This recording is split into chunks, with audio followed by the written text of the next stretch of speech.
Voilà, bon, c'est Voilà, top. enregistrement en cours, super, c'est bon, Razak. Parfait.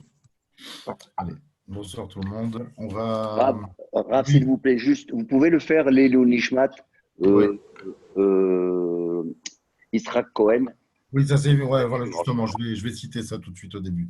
Donc voilà, Voilà. bien entendu, avant de commencer le cours, on va citer quelques personnes, malheureusement de nombreuses personnes très chères, qui nous ont quittés cette dernière période. Il y en a un peu avant. Donc c'est Leilou Nishmat, Avram Bar Jarmouna Halimi, dont c'est l'Askara ce soir. On a l'habitude depuis qu'il est parti de célébrer sa Askara. Leilou Nishmat, Marco Yitzhak Ben Shimon à Cohen, un grand monsieur qui nous a quittés cette semaine. Et Albert Avraham Ben Yehoshua Malka, qui était un pilier d'Aleph aussi. Leilou Nishmat Arav Reuven Mesod Hamou Ben Esther, qui était notamment mon rave lorsque j'étais à la Yeshiva Ktana, et un autre rave aussi de Marseille, le Rosh Yeshiva de Marseille, avec qui j'ai étudié aussi pendant un certain nombre d'années, le rave Saadia Raphaël Ben Chana Ben Ayoun. Et je tenais aussi à dédier ce shiur Leilou Nishmat Shlomo Waknin, qui est le papa de Armand et de Joe Waknin, qui ne peuvent pas écouter le cours puisqu'ils sont dans le deuil. Donc, ce cours soit Leilou Nishmatam. Vous allez voir que ce qu'on va dire, c'est frappant. C'est lorsque j'ai préparé un peu la liste des noms, et il y a quelque chose de très fort qui m'a frappé à l'esprit. C'est les propos que l'on va dire combien ils conviennent à chacune de ces personnes que je viens de citer à l'instant. Alors, j'aimerais partager avec vous un chiour qui a été écrit par un rave contemporain qui vit à Brooklyn, qui s'appelle le Rav Avraham Shor, qui est un très grand Talmid Racham, qui a écrit plusieurs livres, dont l'intitulé s'appelle Alekach ve'Alevouv. Et donc j'ai ouvert, comme ça m'a pris, par hasard, je n'ai pas l'habitude d'étudier son Sefer, vraiment très rarement. Et là, j'ai ouvert un petit peu sur la parashat Tazria pour voir ce qu'il disait. Et j'ai ouvert l'année Tafshin Samer Gimel, ce qui correspond à la parashat Tazria de 2003. Et j'ai été frappé vraiment par les propos qu'il tient, ô combien ils sont criants et actuels aujourd'hui. Et il ramène donc en préambule le fameux Midrash, le Midrash Rabbah dans Bereshit Rabbah, Perek Membet, Hot Dalet, qui dit là-bas la chose suivante. Amar Rabbi Lazar baravina imraïta malchuyot midgarot elu be'elu. Ça fait les raglosh al Mashiach. Si tu constates, si tu vois dans ton entourage que les royautés, donc les gouvernements, se provoquent les uns contre les autres, alors attends, les tsapotes, on va s'arrêter sur ce terme longuement, tu peux t'attendre à ce que dans quelques temps, tu vas voir apparaître le Mashiach. Ça s'appelle les raglosh al Mashiach. Tu peux t'attendre au régel, à l'extrémité du Mashiach. Euh, sans rentrer trop, on va dire, dans l'actualité d'aujourd'hui, même si bien entendu, ce shiur a pour but aussi de nous renforcer par rapport à ce qu'on vit tous les jours.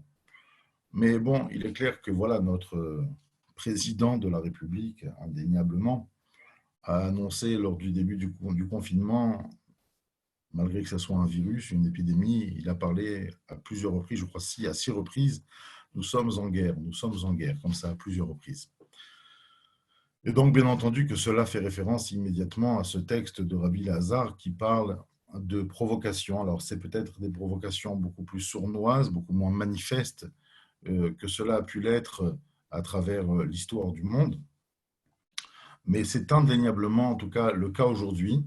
Nous sommes dans une période où les goyim, où les nations se provoquent les unes les autres. On ne va pas, sans rentrer dans les détails, sans donner de nom. Et donc, par contre, à nous de tirer le message, à nous d'essayer de comprendre qu'est-ce que cela vient nous dire. Chachamim comprennent qu'à partir du moment où il y a ce genre de phénomène, on doit s'attendre à Mashiach. D'accord, s'attendre à Mashiach, c'est joli, ça nous remplit d'espoir, mais quel est le domaine, quel est le sujet précisément vers lequel on devrait s'orienter alors que nous sommes censés attendre très rapidement ce fameux Mashiach, cette fameuse délivrance. Quelle est la valeur sur laquelle on devrait s'arrêter avec cette tzipia Yeshua, avec cette attente ardente, on peut dire, de la délivrance. Alors, il y a une Gemara dans Shabbat, une Gemara dans Shabbat d'Aflam et d'Aleph Amoud Aleph, ceux qui font le Daf Yomi, j'imagine, ne sont pas très loin, qui dit la chose suivante. Amar Esh Lakish. Maïdirti ve'aya emunat itecha chosen yeshuot chochma vadaat. C'est un passouk dans Yeshaya, dans le Perek Lamed Gimel, passouk Vav, je crois. Et là-bas, Yeshaya fait un petit peu une description d'à quoi ressemblera le monde à l'époque de Mashiach. Alors, c'est un verset très difficilement, en fait, j'ai regardé un petit peu la traduction rabbinique, je ne la trouve pas très, très précise, très correcte, donc c'est pour ça que je ne vous en ferai pas part. Mais ce passouk, qui relève donc de cette description de Yeshaya des temps messianiques, il dit ce sera un temps de Emunat, donc littéralement la foi, Itecha, et c'est un moment, Chosen, c'est de protection, c'est une protection, Yeshuot, de salut, de délivrance, Chochma, de sagesse, Vedaat, je traduirai ici par réalisation. Rachid dans Shabbat nous dit que c'est un niveau intellectuel qui dépasse le niveau de la Chochma. Et donc, Resh Lakish, voilà, s'attarde à essayer de comprendre ce verset. De quoi parle ce verset? À part le sens qu'il pourrait avoir dans le descriptif de l'ère messianique, il comporte un message. Quel est le message? Nous dit, je trouve, on va dire, cette idée vraiment, vraiment brillante de la part de Resh Lakish, il a réussi à trouver dans ce verset la constitution, la façon dont Rabbi Yehuda Nassi a rangé ce qu'on appelle la Torah orale, les Shisha Sidrei Mishnah. Il trouve que ce verset évoque en un mot chacun des 6 darim, donc on va dire des 6 volumes de la Mishnah. Et la Gemara nous dit comme ça, Emunat, le premier mot que Yeshaya prononce, il parle de foi. Ze Seder Zraim. Ça fait référence à tout le volume dans lequel on parle de brachot, de maï, pa, maaser, etc. En fait, tout le domaine de l'agriculture. Le domaine de l'agriculture est un domaine, d'ailleurs nos chachamim le disent, une personne qui voudrait se renforcer dans l'aïmouna, devrait investir justement dans l'agriculture, dans le sens où il laboure la terre, il travaille la terre, à la fin il plante et après il attend que ça pousse. Et c'est là qu'il s'attache à Hachem et qui demande à ce que la pluie descende et à ce que la pluie descende dans les meilleures conditions. Donc on voit que l'agriculteur a ce sens de la Emouna dans le sens où il ne se déconnecte pas un instant pour qu'il puisse commercialiser et gagner sa vie de tout cet investissement. Donc la Emouna fait référence au Seder Zraïm. Itecha, tes moments. Ça, c'est facile. Seder Moed, les moments, la vie d'un juif est rythmée par ce qu'on appelle l'ordre des fêtes. Donc, ça commence par Shabbat, Shkalim, Eruvin. Après, vous avez Rosh Hashanah, Ta'anit, Megillah, Moed Katan, etc., Psachim. Vous avez toutes les fêtes. Donc, ça, c'est les moments. Les moments font référence au deuxième volume des Shisha Sidrei Mishnah, qui sont les fêtes. Chosen, on nous parle ici de protection. Alors, vous l'avez deviné, j'imagine, la plus grande protection qu'Hachem a pu donner à l'être humain sur Terre, c'est bien entendu sa femme. Et donc ça, c'est le domaine des femmes, c'est le Seder Nashim, qui parle de Yevamot, Ktuvot, Kiddushin, Sota, Nedarim, etc. Chosen Ze Seder Nashim. Yeshuot, quand on parle de délivrance, ce verset, les délivrances, Ze Seder Nezikin. Rashi a une façon très, très intéressante d'expliquer un petit peu le lien qu'il y a entre Yeshuot et Seder Nezikin. Yeshuot, ce sont les délivrances, le salut, être sauvé de quelque chose. Nezikin, c'est le domaine donc, dans lequel on traite tout simplement tout ce qui peut se passer dans une société, à savoir les dommages que l'on peut causer à l'autre, que nous on cause, que qu'une voiture va causer, que mon animal va causer, le fait de ne pas prêter de l'argent avec intérêt, donc les usuriers. Dans Baba Batra, on va nous parler de l'importance de respecter ses voisins, même la vie, de ne pas regarder chez les voisins, le voyeurisme, etc. Tout ça, on va dire, sont les rapports sociaux. Et donc, l'Aïchoua, on va s'attarder dessus un peu plus longuement tout à l'heure, l'Aïchoua donc fait référence au Seder Nezikin. Chochmat, ensuite on parle de sagesse, Ze Seder Kodashim. Donc, véritablement, les Kodashim étaient tout ce qui a été attrait au korbanot, au sacrifice qui se déroule au Beth Amikdash. Et comme vous savez, pour pouvoir faire un korban dans les règles de l'art, il fallait maîtriser énormément de domaines, notamment la parole, la pensée, l'action, la précision. Et donc tout ça est une chorma, est une sagesse en soi. Et pour finir, le dernier domaine, donc le dernier volume de la Torah orale, c'est ce qu'on appelle Tahorot. Ce sont toutes les lois qui concernent un peu la dimension invisible, la dimension virtuelle. C'est Seder Tahorot, donc le mikvé, Uktsin, tout ce qui est attrait à la pureté et l'impureté. Donc ça, c'est signifié dans le mot Da'at. Très bien. Donc Resh Lakish, à travers ce verset, a identifié, à travers chaque mot, une allusion par rapport aux 6 darim qui constituent la Torah orale. Le passouk continue, et là la Gemara justement va rater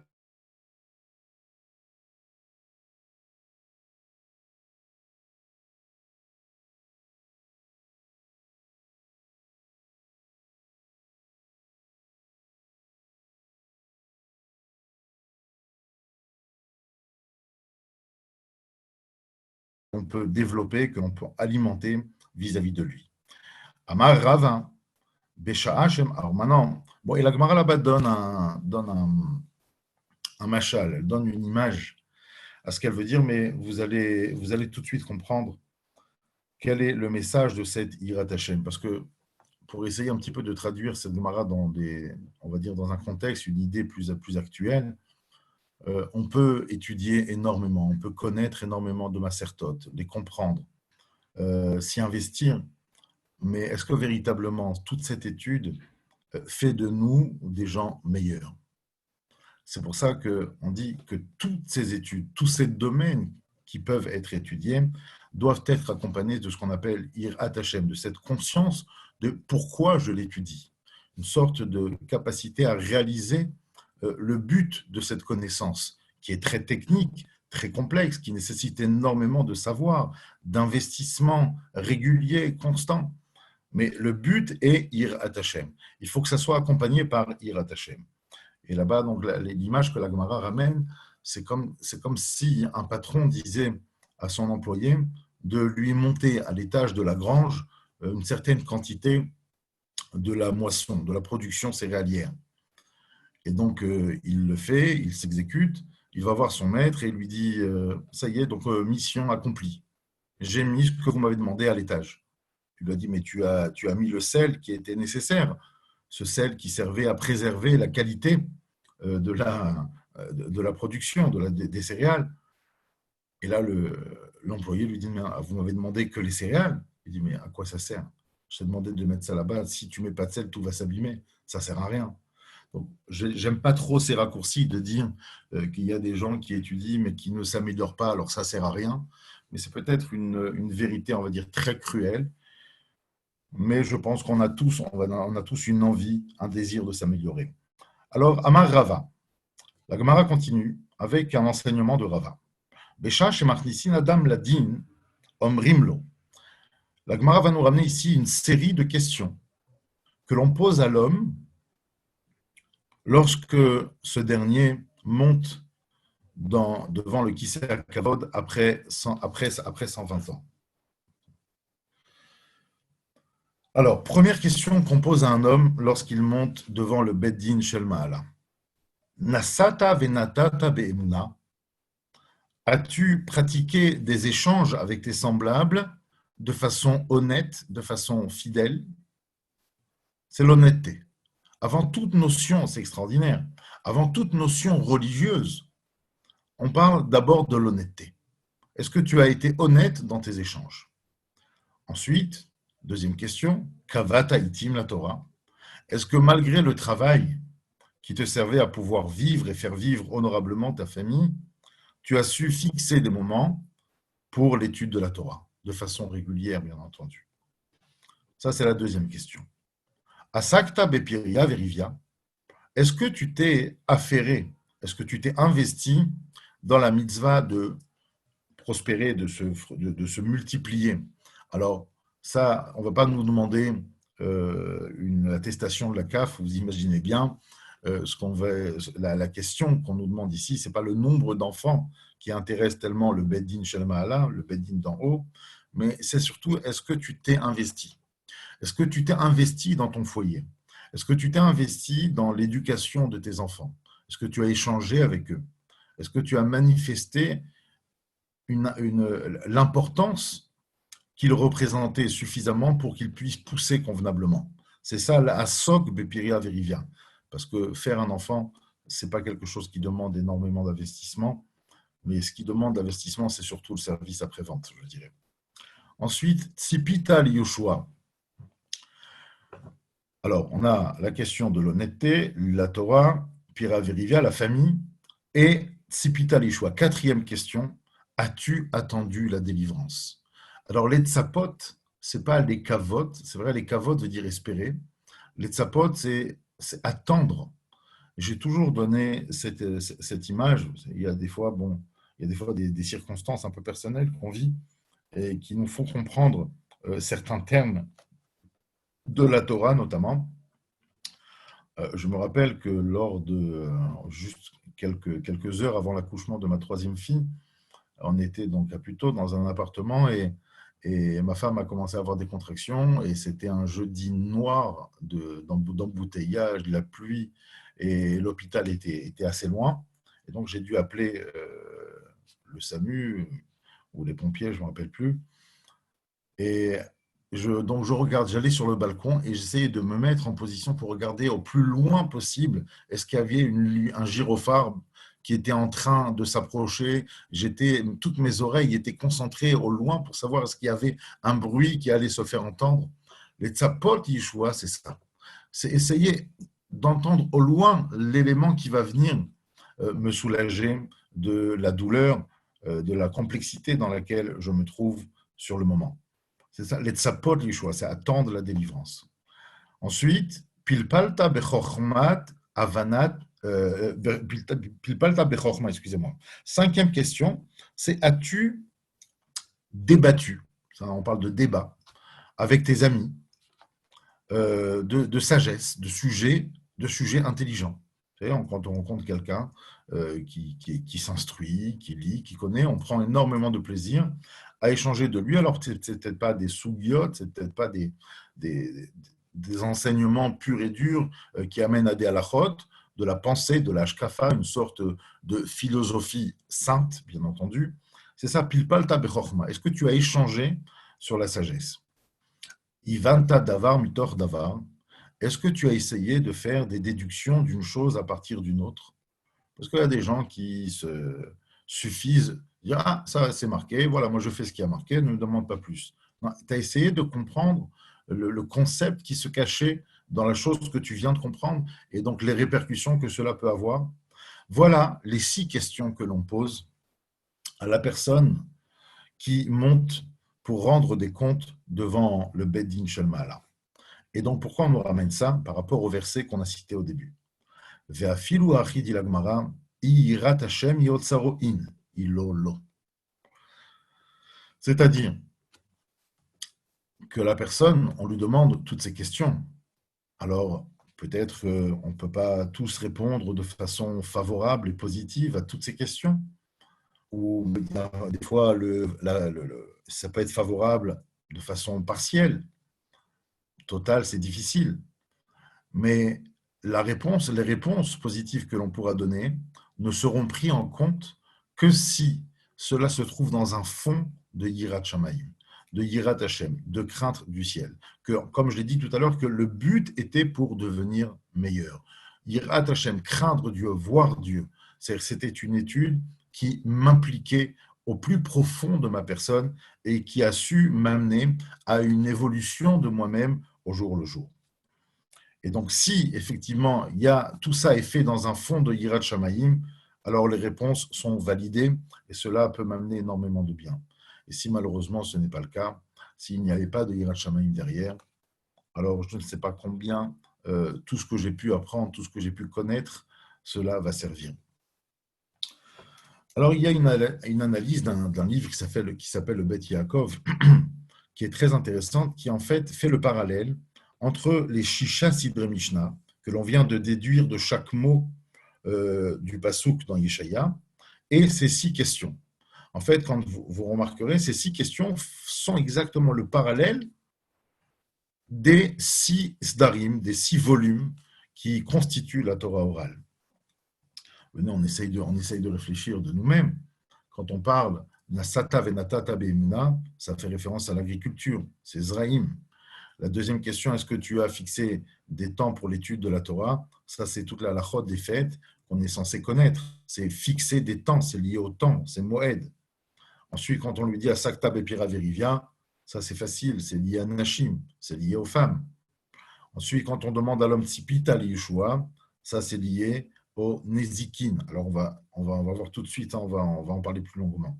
Pilpalta bechorma, quand on demande à l'homme est-ce que tu as échangé sur des sujets profonds, ça fait référence au Kodashim, tout ce qui a trait au Korbanot et au Bet HaMikdash. Et quand on dit Vanda davar mitor davar, est-ce que tu as compris une chose à partir d'une autre? Est-ce que tu as fait des déductions? Ça fait référence à Tahorot, qui sont les lois peut-être les plus complexes que la Torah contient. Alors, en ce qui nous concerne, si on se base sur le texte que l'on a ramené au début du cours, à savoir, lorsque les nations se provoquent, alors tsapé les raglo chez le Mashiach, tu peux t'attendre. Donc on parle de cette attente, on parle de l'etzapot, le pied, l'extrémité, la venue prochaine du Mashiach. Ça voudrait dire quoi? Ça veut dire que quand les Chachamim utilisent le terme l'etzapot, ça fait référence à Nezikin en fait. Ça fait référence au Seder Nezikin. Le Seder Nezikin, Rashi explique, je le disais dans la Gemara de Shabbat, c'est la capacité que l'homme a de prendre des précautions de façon à ce que l'autre ne soit jamais endommagé à cause de moi. Aussi bien de façon consciente que de façon inconsciente ou involontaire. C'est la capacité de l'homme de prendre en compte l'existence de l'autre et de la prendre à cœur au point de se soucier comment vais-je faire pour ne pas causer à l'autre.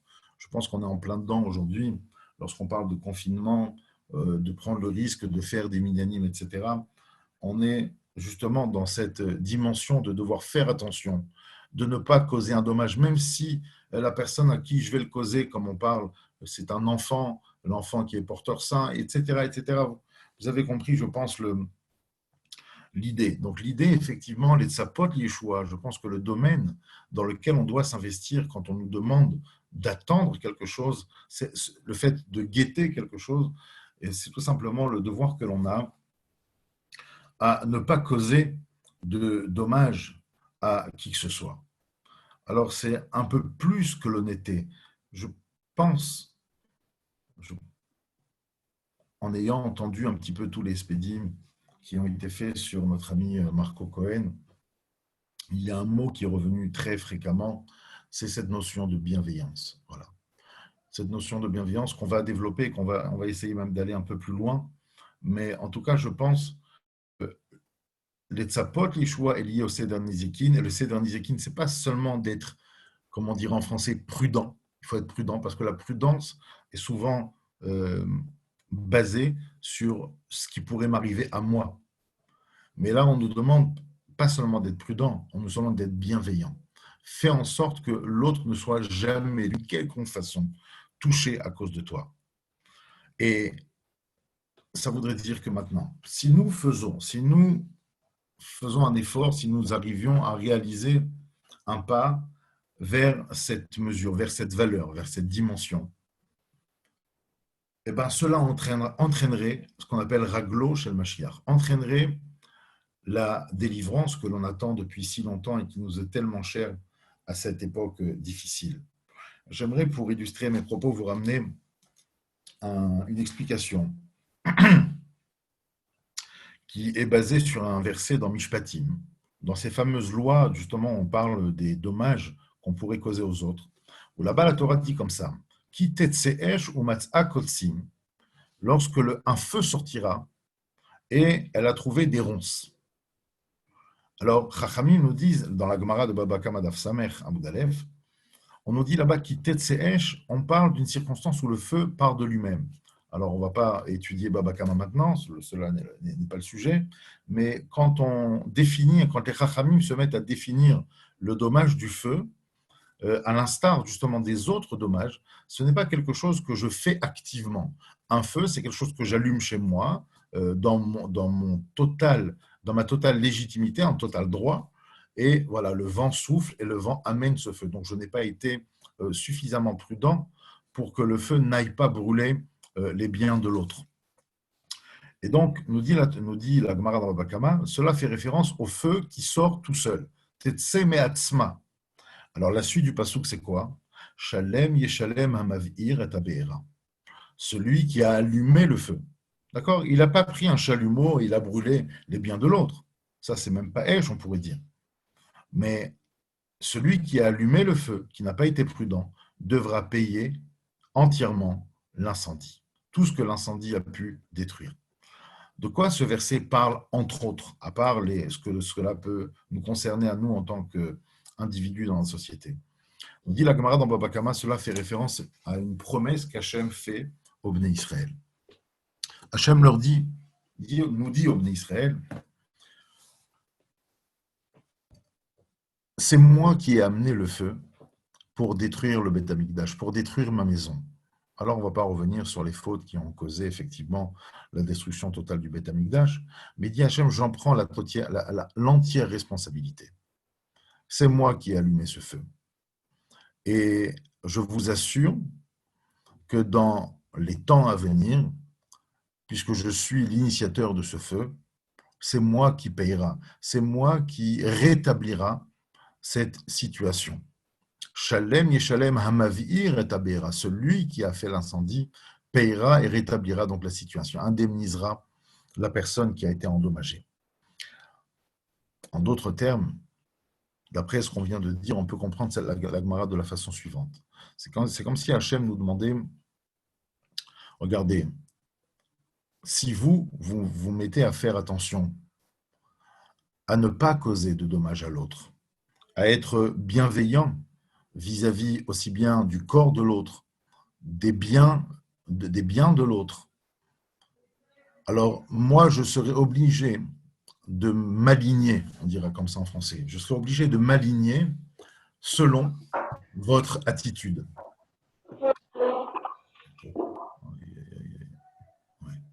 Selon votre attitude, et donc moi je ne pourrai que continuer votre attitude. Vous êtes bienveillant vis-à-vis de vos semblables, alors je serai dans l'obligation d'être bienveillant vis-à-vis de vous-même, et je ramènerai donc on va dire la destruction que j'ai causée par le feu que j'ai envoyé à l'époque du Beth Amikdash. Donc ça rejoint très bien ce qu'on vient de dire. Attendre le Mashiach, c'est lié à cette notion de bienveillance qui est ô combien importante aujourd'hui. Il y a un livre qui s'appelle le Kitve Paz, qui ramène un remèze, une allusion très intéressante. Vous savez, au début du confinement, vous avez sûrement dû entendre à travers les réseaux sociaux un pasouk qui se trouve dans Yeshaya, cette fois au Perek Ravav, pasouk Raf, qui dit comme ça, Chavi kim'at rega ad ya'avor za'am. Chavi, cache-toi, kim'at rega, le temps de rega. Rega, c'est une seconde, un instant. Cache-toi le temps de cet instant, ad ya'avor, jusqu'à que passe, que soit aboli, za'am. Za'am, c'est le kourou, la colère qui éclate d'Hachem. C'est le za'am. Le Kitve Paz écrit que le mot za'am s'écrit zayin, ayin, mem, 3 lettres. Et cela fait référence à 3 avérotes qui ont enfoncé, on peut dire, l'humanité dans le sens des ténèbres. Le zayin fait référence au znout, tout simplement la débauche, les problèmes de mœurs, le non-respect de toutes ces valeurs-là, le znout. Le haïn fait référence à la avodazara, le culte étranger. On va essayer de définir un petit peu ce que c'est. Et le même c'est mammon. Mammon, tout ce qui est financier. Alors, pour étayer un petit peu ce remèze, parce que bon, c'est joli comme ça, essayons de comprendre à quoi cela fait référence. Alors, il ramène là-bas deux enseignements très intéressants. Nos Chachamim ont appris du mot Bereshit. Hachem, qu'on traduit au commencement, mais qui veut dire tellement de choses à part le commencement. Barashit, il a créé 6 millénaires. Hachem a fait ce monde avec l'intention que ce dernier puisse subsister pendant 6 millénaires. Et nos Chachamim, c'est très intéressant d'ailleurs, je ne me suis jamais posé la question, ont découpé, ont partagé ces 6 millénaires en 3 fois 2. 3 fois 2 millénaires. Il y a ce qu'on appelle 2 millénaires de Tohu, 2 millénaires de Torah et 2 millénaires de Mashiach. Alors, essayons un petit peu d'expliquer de quoi il est question. Les 2 millénaires de Tohu, depuis Adam Arishon jusqu'au don de la Torah, jusqu'à la sortie des Bnei Israël d'Égypte. On parle d'un monde au niveau des valeurs morales de Tohu. Le Tohu Bohu, c'est le vide total. On peut dire que pendant cette époque, le problème de l'humanité, justement, qui n'avait pas encore reçu de loi, puisque la première loi divine qui est descendue sur Terre, les autres n'ont fait que s'en inspirer plus tard, tout le temps qu'il n'y avait pas de loi, justement, il n'y avait pas de mœurs. On le voit d'ailleurs dans la paracha de Béalotra, à un moment donné, les Juifs se plaignent que la Torah leur ait interdit des mariages entre familles, puisque c'est ce qu'ils pratiquaient en Égypte. Ils trouvaient cela beaucoup plus facile de constituer un foyer avec quelqu'un de sa propre famille, puisqu'ils avaient la même mentalité, on va dire, les mêmes normes. Et là-bas, c'est marqué que Moshe il les a vus pleurer. D'ailleurs, Moshe ta'am boché le mishpechotav. Ils pleuraient sur leur famille. Rachi explique justement qu'ils pleuraient sur le fait qu'ils se sont vus interdits les relations entre proches. Et donc, ça voudrait dire que les 2 premiers millénaires, le problème de l'humanité était justement cette absence de loi qui amenait les individus à n'avoir, on va dire, qu'un seul objectif, c'était de satisfaire leur corps. Peu importe la façon, peu importe la manière, la notion de moralité au niveau corporel n'existait pas. Ça, c'est le zaïn de znout, qui est dans le mot za'am. Ensuite, le haïn. Alors, la Torah a été donnée. Une fois que la Torah a été donnée, vous savez que l'histoire se complique énormément lorsque les Bnei Israël vont en Israël. On y voit là-bas énormément de rois d'Israël qui s'adonnaient à l'Avodazara. Et la vérité, je pense que chacun d'entre nous, lorsqu'on lit un peu ces histoires, on est tous interpellés en disant mais c'est quoi, comment ils pouvaient être attirés vers l'Avodazara? C'est quoi cette Avodazara? Alors c'est une question effectivement à laquelle on ne pourra pas répondre, puisque la Gemara dans Yoma nous fait part de cette décision prise par les Anshe Knesset Agdola à l'époque du deuxième Beth Amikdash, tout simplement d'égorger, donc de se débarrasser du Yetzer Hara, donc des pulsions, qui amenaient l'humanité à pratiquer la Vodazara. C'est-à-dire qu'en même temps qu'il y a eu la Torah, donc on va dire les 2 millénaires intermédiaires de l'histoire du monde, il y a eu une Avodazara, c'est-à-dire toutes sortes de cultes étrangers qui se sont développés en face. Et donc, ces 2 millénaires font référence à la deuxième Avera qu'on a parlé du mot Za'am, le Aïn, la lettre du milieu. Aïn, c'est Avodazara. Et pour finir, les deux derniers millénaires, qui sont vus par les Chachamim comme étant les millénaires messianiques, là où va se constituer l'histoire du Messie, alors ça, c'est la notion de Mammon. Comme si le problème de l'humanité, depuis 2000 ans, va tourner autour, appelez ça le capitalisme, appelez ça comme vous voulez, on va dire à travers des pouvoirs qui vont consister tout simplement à réfléchir comment démunir l'autre, comment avoir beaucoup plus. Voilà, tout tourne autour du mammon, à savoir de cette argent qui peut être tellement dévastateur des fois. C'est intéressant puisque cette même idée, on la revoit dans Brachot, ceux qui étudient le Daf Yomi, on peut-être se rappelle qu'à un moment donné, lorsqu'on décrit que la nuit, on dit que la nuit avait 3 mishmarot, il y avait 3 gardes pendant la nuit. Et Chachamim donne, on va dire, des signes qu'on ne comprend pas toujours. Ils disent comme ça, la nuit se partage en 3 parties. Shalosh mishmarot laïla. Ça, quand regarde, Joël. Hein, Joël, Attends. ne laisse pas ça non plus. Attendez.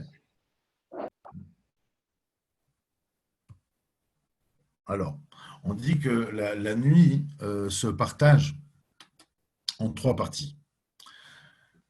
La première partie, le premier tiers de la nuit, c'est marqué, la Gemara dans Brachot d'Avdim al Amud Aleph nous dit Chamor Noer. Il y a l'âne qui hennit, peut-être pas, c'est pas hennit, l'âne, je sais pas, hennit, je crois que c'est le cheval. En tout cas, l'âne qui fait son cri dans la première partie de la nuit. La deuxième partie de la nuit, c'est le chien qui aboie. Et la troisième partie de la nuit, c'est le nourrisson qui va prendre du lait du sein de sa mère. Qu'est-ce que les Chachamim cherchent à nous dire à travers ces signes qui sont pour nous, on va dire, des énigmes? Alors, il dit cela rejoint totalement l'idée qu'on est en train de développer de cette notion de l'histoire du monde qui tourne autour de ce Za'am, de cette colère qui est constituée de ces 3 lettres de Znut, Avodah Zara et Mammon. Pourquoi? Il dit Chamor Noé. Chamor, ça fait référence, cela correspond à la chomriyut, à la matérialité. La matérialité à laquelle s'adonnaient tous les humains, avant même que la loi de morale de la Torah ait été donnée. Ça fait référence au Znut, c'est le Chamor Noé. Dans un deuxième temps, quand on a parlé de la Avodah Zara, les 2 millénaires intermédiaires, alors ça c'est le chien. Le chien a naturellement une fidélité à l'égard de son maître. Mais si une tierce personne viendrait à lui donner un sucre, viendrait à jouer avec lui, eh ben, le chien ne se posera pas de questions et il ira où c'est le plus attrayant. Et c'est peut-être ça l'idée de la Avodah Zara, c'est tout simplement d'autres cultes qui ont, on va dire, proposé peut-être une vision du monde plus attrayante pour les humains. Et malheureusement, c'est ce qui a fait développer énormément de gens vers la Avodah Zara. Et dans un troisième temps, on a dit pour les 2 derniers millénaires, le signe, le dernier tiers de la nuit correspond à l'enfant qui prend le lait de sa mère. Alors, l'enfant qui prend le lait de sa mère, c'est un symbole très fort. En fait, l'enfant, le bébé, le nourrisson, plus particulièrement, plus qu'un autre, c'est l'être qui ne sait que prendre et qui, on va dire, dans sa constitution mentale, n'a pas une once de savoir, on va dire, de connaissance, de réalisation de la notion de don. Je vais donner quelque chose. Ça n'existe pas. Ce n'est pas un reproche, ce n'est pas un jugement qu'on fait, mais c'est tout simplement un constat de réalité. Vous donnez un jouet, un gâteau dans les mains d'un nourrisson, il le tient très fort et vous avez beau lui faire les plus merveilleux sourires, essayez de l'attendrir, il n'ouvrira pas la main. L'enfant ne sait que prendre. Et c'est là le problème qu'on retrouve au niveau du même de Za'am, qui fait référence au Mammon. Donc, ça voudrait dire que l'époque dans laquelle on vit, le problème sur lequel on devrait se focaliser, c'est le problème de Mammon. Alors, c'est vrai que je ne voudrais pas prendre de raccourci en disant que le Yetzer Hara, la Avodah Zara, c'est l'argent. Mais bien sûr que l'argent, on en a besoin. On en a besoin pour faire le bien aussi, pas seulement vivre honorablement, mais faire vivre aussi les institutions, les yeshivot, les kolédim, faire du bien aux gens qui sont malheureux. On a besoin d'argent, donc on ne va pas diaboliser l'argent en soi. Mais Mammon dans le sens, ce qui, peut-être, on va dire, parler de façon un peu actuelle, sans trop s'attarder dessus. Il y a quelques jours de cela, je crois que c'était dimanche, il y a une grande conférence de presse de la part du Premier ministre avec le ministre de la Santé, qui a duré plus de 2 heures. Alors, je ne l'ai pas écouté entièrement, bien entendu, mais en discutant un petit peu avec mon entourage, je pense que n'importe quelle personne intelligente a pu comprendre ce qui se cachait derrière les lignes de ces annonces. Bon, je ne vais pas donner de termes, on n'est pas là pour faire de la politique, mais ce qui se cachait derrière, entre les lignes de ces discours, de ces annonces, bah, c'était tout simplement que, oui, à un moment donné, il faut faire le choix entre les vies, la vie en général, la vie de nos seniors, la vie de ceux qui ont un certain âge, et la situation économique. Et donc, cette décision qu'ils appellent un objectif du déconfinement du 11 mai est en fait tout simplement l'expression de dire à un moment donné, voilà, ben, on ne peut plus choisir la vie. À un moment donné, l'argent devient tellement urgent, la crise, bien entendu, qu'elle va être assez impressionnante, assez dévastatrice, mais à un moment donné, ils vous disent clairement, ils pensent comme ça. Vous savez, on raconte un petit peu un mot pour rire. On raconte un jour qu'une petite fille, toute mignonne, qui savait à peine parler, était sur le genou de son grand-père. Alors elle se met à lui caresser délicatement la joue. Et donc ses jolis petits doigts potelés sont interpellés par les rides qu'il y avait sur le visage du grand-père. Et donc elle ne comprend pas, c'est quoi ces rides? Alors elle lui dit, papy, c'est vrai que toi, tu es né il y a longtemps, dans l'époque d'avant. Et moi, je suis récente, moi, je viens d'arriver sur Terre. Il dit, oui, qu'est-ce que tu veux dire par là? Il dit, non, je veux dire que juste que plus le temps avance, j'ai l'impression que les choses sont meilleures. Plus on avance et plus les éléments sont de qualité. C'est malheureux comme histoire, mais c'est un peu rigolo. J'ai l'impression voilà, qu'il y a ce choix qui est fait du mammon. Le mammon, c'est-à-dire que dans sa dimension où il y a une absence totale de bienveillance. Malheureusement, dans notre pays, la priorité n'a pas été à cette bienveillance depuis le début. Et je pense que c'est ce que les Chachamim veulent dire dans ce message, les tzapot, les Yeshua, attendre cet Yeshua, ça correspond à Nézikin, c'est cette capacité justement de pouvoir faire attention. Vous savez, c'est important de dire les choses clairement. Il y a un verset qui utilise le même verbe. Tsofer racha la tzadik, umvakesh la mito. Vous avez vu, on utilise le même tsofer racha.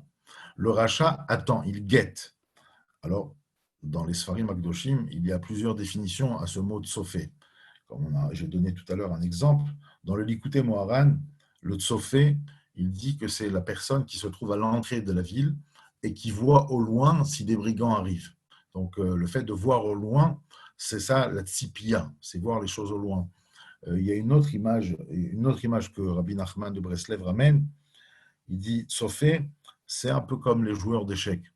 C'est lorsqu'on est en rivalité contre quelqu'un, contre donc un ennemi, ben, pour pouvoir être efficace dans sa bataille et pouvoir nous mener intelligemment à la victoire, on se doit de comprendre là où on doit frapper. On se doit d'anticiper la stratégie de l'autre. Et seulement à partir de ce moment-là, on peut espérer significativement arriver, aboutir à la victoire. Le Chazon Ish donnait une très belle image par rapport à ça. Il dit, c'est un jour un général très avancé dans l'âge qui donne des ordres à ses soldats d'envoyer des tirs en direction de l'ennemi, mais ces tirs arrivaient sur un terrain vague, vide, il y avait personne. Alors bien entendu, les plus jeunes sont venus le voir. Ils lui ont demandé, mais chef, mais vous faites quoi? L'ennemi n'est pas là-bas. Il dit, c'est important d'utiliser les bonnes armes pour se défaire d'un mal bien précis. Peut-être que le discours, on va dire, d'avant, le discours d'il y a 20 ans, il y a 30 ans, et peut-être au-delà même, n'était pas valable pour aujourd'hui. Mais je pense qu'aujourd'hui, le discours, indéniablement, il doit être C'est ça, Sofer Racha, la tzaddik, vous comprenez? Il doit être précis, c'est-à-dire on doit identifier notre ennemi pour pouvoir tout simplement mieux le combattre. Et si on ne l'a pas assez identifié, si on ne sait pas c'est quoi le problème, alors on ne peut pas avancer grandement, on ne peut pas faire évoluer la situation dans le bon sens. Et donc, connaître son ennemi, donc connaître le mal de notre époque est quelque chose de fondamental. Parce que cela nous permettra de faire un travail sur nous qui nous amènera vers Raglo Shel Mashiach, comme on a dit dans le Midrash tout à l'heure, vers cette époque messianique, véritablement. Et donc, c'est ça, aujourd'hui, si on devrait identifier, comme on l'a dit donc depuis le début, les tzapot, Yeshua. Yeshua, c'est le mot qui fait référence au Seder Nezikin. Le Seder Nezikin nous apprend à être bienveillant. D'ailleurs, c'est très intéressant. Vous savez, quand on enseigne la Torah à un enfant, que ce soit dans les Chéderim, dans les Cheder en Israël, que ce soit dans les écoles juives orthodoxes, quand on veut aujourd'hui initier un enfant à l'étude de la Gemara, alors c'est vrai qu'on ne choisit pas toujours les sujets les plus passionnants, on va dire les plus prenants, et surtout pour un enfant. Et on étudie avec eux Baba Metzia. Les premières Mishnah, tout de suite, Elo Metziot, Zeomer Kulasheli, Zeomer Kulasheli, et Baba Kama, Baba Batra. On étudie que ces sujets-là à la base. Je me suis toujours posé la question pourquoi.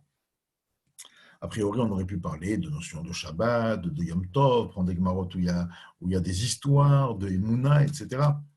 Mais je pense qu'à travers ce qu'on vient de dire, on essaye d'initier l'enfant pas seulement à la technique de l'étude du Talmud, proprement dit, mais on essaie surtout de lui insérer profondément dans son mécanisme l'importance de la bienveillance que l'on doit ressentir à l'égard de nos semblables.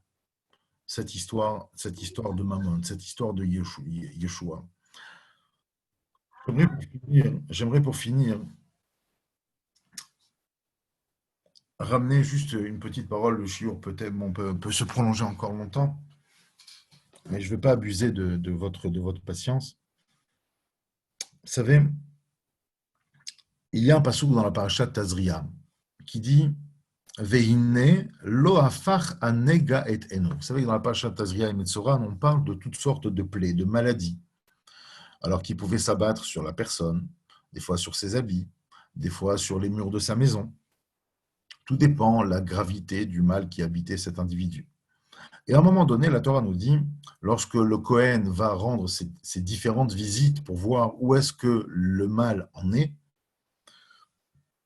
il pourrait arriver un cas où le néga, donc la plaie, proprement dit, l'oafar anega, la plaie ne s'est pas inversée, n'a pas inversé son visuel, son apparence.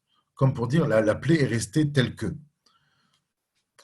Et il y a un remez magnifique que l'on dit en s'inspirant du Sefer Yetzira. Bon, c'est peut-être un Sefer de Kabbalah, mais c'est une parole très connue, qui dit que dans le monde, il n'y a pas plus fort, plus agréable, plus positif que le mot oneg. Ce qu'on dit d'ailleurs Shabbat, Ismechu, Bemalchutecha, Kor et oneg. Les Bnei Israël qui appellent ce jour le oneg. Le oneg, c'est le plaisir, c'est quelque chose de délicieux. Le oneg. Et il y a, donc ça, c'est le plus qui existe au niveau du plaisir.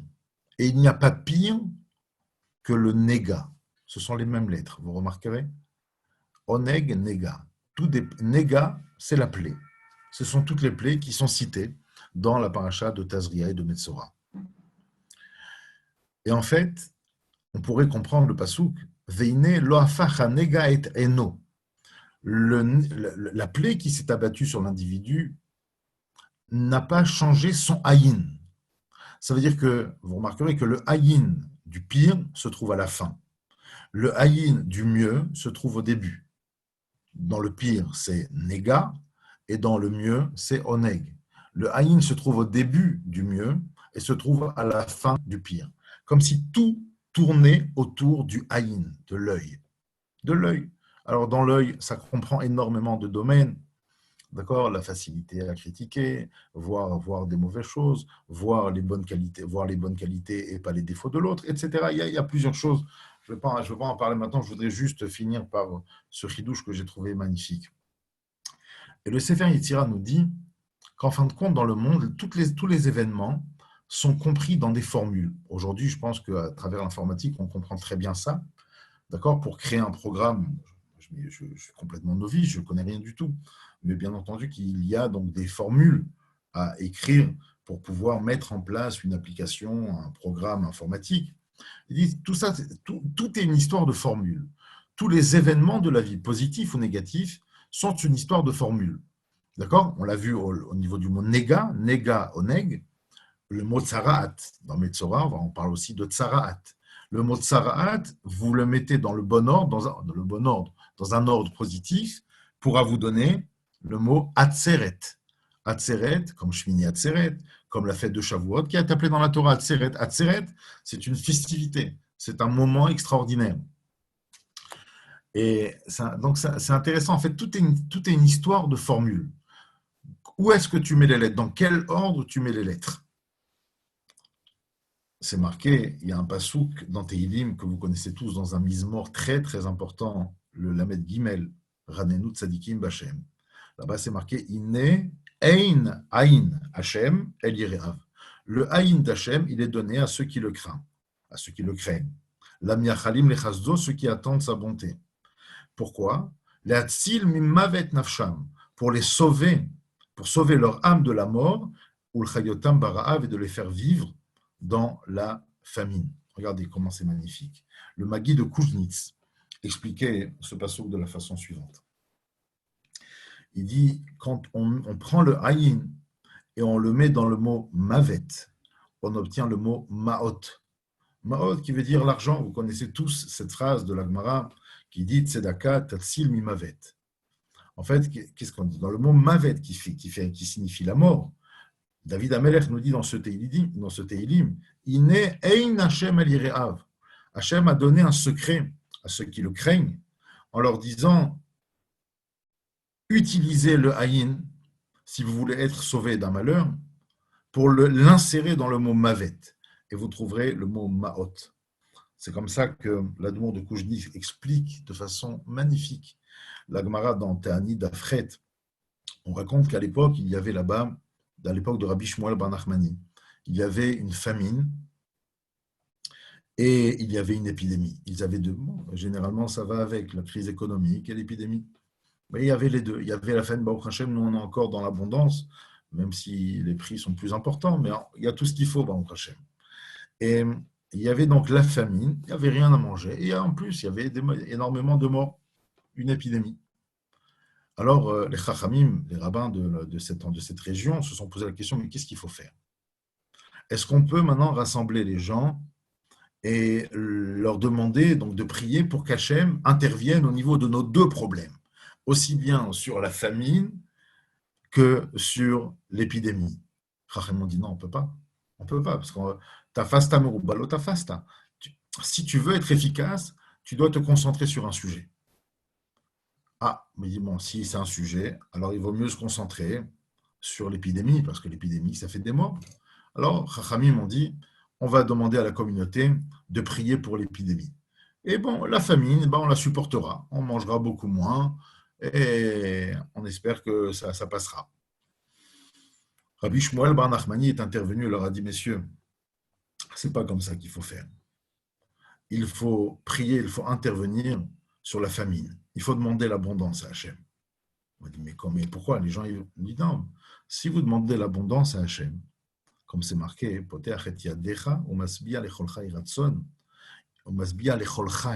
Hachem va rassasier, il va donner l'abondance, mais l'abondance n'a de sens que si les gens sont vivants. S'il donne l'abondance et que les gens meurent, ça ne s'appelle pas l'abondance. Donc on va leur dire de prier sur la famine. De cette façon, on sera sauvé de l'épidémie. Ce qui se cache derrière cette Gemara, comme on vient de le dire, à travers le passouk dans Tehilim, disait le Admon de Kuznitz. En fin de compte, c'était quoi leur problème? Ils avaient le mavet et ils avaient le ra'av. Ils avaient la mort, l'épidémie, et ils avaient la famine. Ça, c'était le code. Ça, c'était la formule de l'événement qui s'abattait sur eux. Il a dit, lui, il faut créer une formule qui soit positive. Il faut prendre le haïn du mot ra'av, du mot famine, et le mettre dans mavet. Ça nous a donné une formule qui dit ma'ot rav. Grandes sont les répercussions, on va dire, de la tzedaka, de ces pièces que les gens vont se mettre à donner. D'ailleurs, j'ai vu tout à l'heure, regardez comment c'est magnifique. Je vous fais montrer ici. Vous avez la lettre Aïn. Donc, c'est le fameux Aïn dont on parle. C'est le Aïn autour duquel tout tourne, cette bienveillance, le regard de l'autre, vouloir que l'autre ait, vouloir que l'autre soit, tout simplement. Vous remarquerez que le Aïn, c'est quoi? C'est une lettre composée de 2 lettres. Il y a ici le Nun, un Nun, et il y a ici le Zaïn.